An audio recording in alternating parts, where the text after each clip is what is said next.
Ooh, the 11,300 iPhone.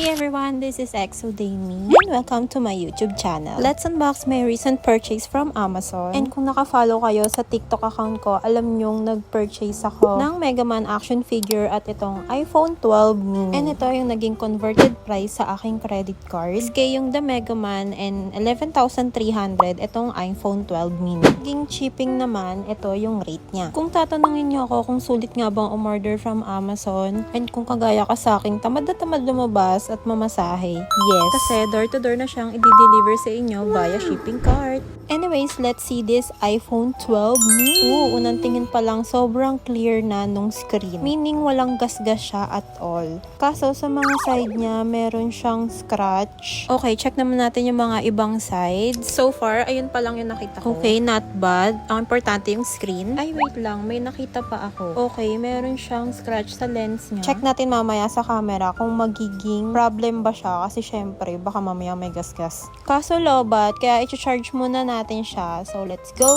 Okay, naka-charge na siya. So, isa-set up na lang natin tong iPhone para makita natin yung details. Ayan, naka-set up na siya, guys. And ang galing nasa updated version siya kahit 12 mini na siya. Anyways, let's see the battery life nitong iPhone na to. And punta tayo ng settings. Ayan. Check natin kung ilan yung battery health niya. OMG, as you can see, 84% na lang siya.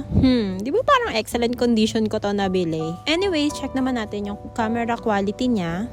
Malinaw pa rin naman siya for iPhone 12. So, ganito yung itsura niya. Papakita ko dito sa screen. Wait, try pa natin ng isa. Ayan. Ganyan yung naging capture ko sa kanya.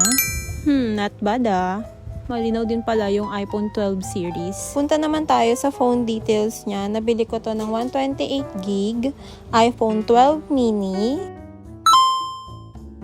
Okay, tama naman yung details niya and naka-updated version pa siya Overall, for me, sa 11,300 na iPhone 12 mini, okay siya, working naman siya, very smooth. Ang kaso nga lang, may mga minimal scratches siya, like yung pinakita ko sa inyo sa gilid at sa may lens. Kahit may gasgas yung lens niya, hindi naman naging sagabal. Clear naman yung pagkaka-capture natin sa kanila. Ang kaso nga lang, excellent condition ko tong nabili and mataas yung expectation ko pagka excellent. So, pinag-iisipan kong i-return ito sa Amazon. Just leave a comment kung gusto nyo ng tutorial kung paano mag-return sa Amazon. Ayun lang guys. See you on my next video.